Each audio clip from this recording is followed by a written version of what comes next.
Election commission गठबंधन मुर्दाबाद मुर्दाबाद मुर्दाबाद। बीजेपी इलेक्शन कमीशन गठबंधन मुर्दाबाद मुर्दाबाद मुर्दाबाद। एक प्रोसेस जो शुरू किया था उसमें और बहुत बड़े पैमाने के ऊपर धांधली हुई है, जिसका सर्टिफिकेट भी हमको मिल चुका है। ये देख लीजिए, इंजीनियर ने सर्टिफाई कर दिया कि 3 मशीनें जो हैं वो डिफेक्टिव थी और कितने बड़े पैमाने के ऊपर गड़बड़ी हुई है। ये दर्शाता है कि किस तरीके से इन्होंने चोरी बीजेपी जोर है जोर है जोर है बीजेपी जोर है जोर है जोर है वोट चोर गद्दी छोड़ वोट चोर गद्दी छोड़ वोट चोर गद्दी छोड़ वोट चोर गद्दी छोड़ वोट चोर गद्दी छोड़ वोट चोर गद्दी छोड़। बीजेपी इलेक्शन कमीशन गठबंधन मुर्दाबाद मुर्दाबाद मुर्दाबाद। बीजेपी इलेक्शन कमीशन गठबंधन मुर्दाबाद मुर्दाबाद मुर्दाबाद। जी, क्या लगता है कि जिस तरह ईवीएम से वोटिंग करवाई गई, क्या लगता है कि ये गड़बड़ी पूरी हुई है? देखिए, जब भी जैसे ही हम सुबह पहुंचे और हमने ये कहा कि हमने ऑर्डर भी कोर्ट से लाया हुआ है और पहले तो हमारे लोगों को अंदर ही नहीं जाने दिया जा रहा था।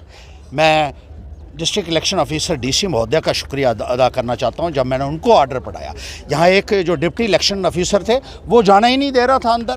वो कहता है जी कानून नहीं परमिट करता है कि कोई भी और आपके अलावा अंदर जाए।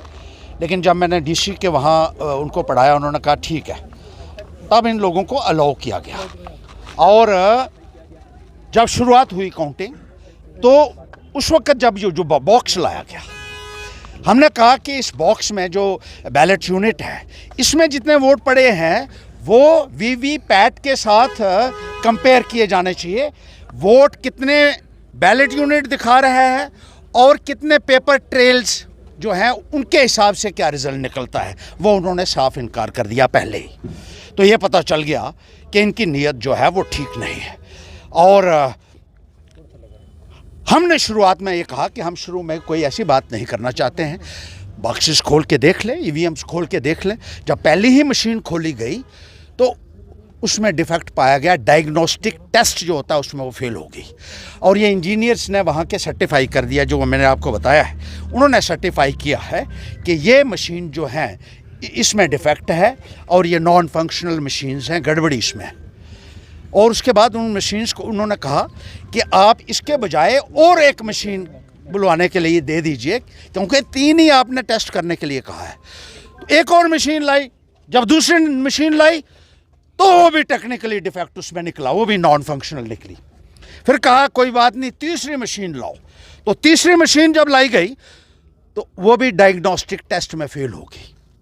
लगातार 3 मशीनें जो हैं वो डायग्नोस्टिक टेस्ट में फेल हुई, डिफेक्टिव हुई और कबूल किया इंजीनियर्स ने कि ये इसकी बजाय आप फिर और कोई दे दो।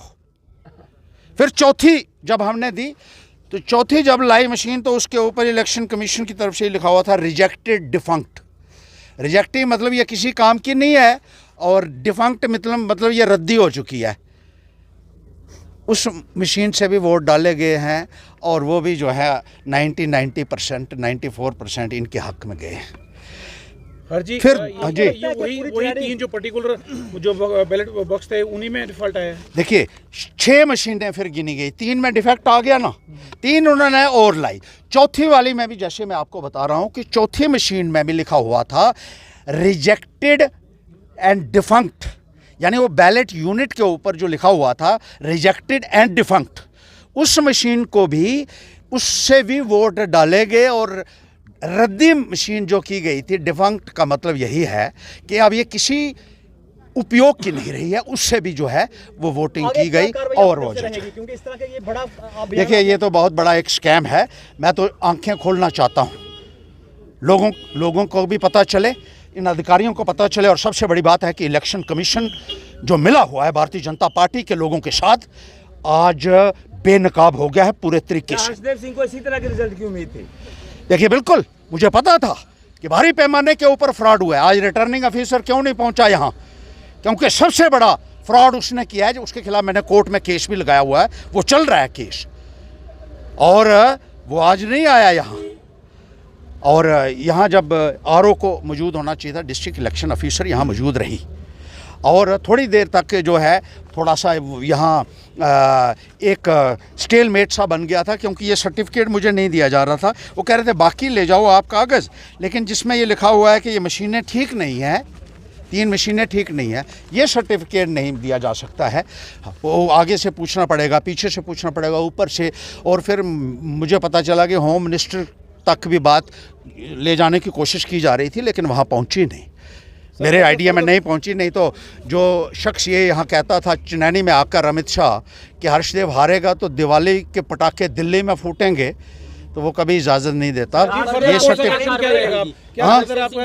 देखिए, ये बिल्कुल जाएंगे, ये लेकर जाएंगे और इनका पीछा मैं कब्रिस्तान तक करूँगा, इन बेईमानों का। अरे जब लोगों के साथ बेईमानी होती है तो हर्षदेव खड़ा हो जाता है। ये तो मेरे साथ बेईमानी हुई है, बख्शूंगा नहीं।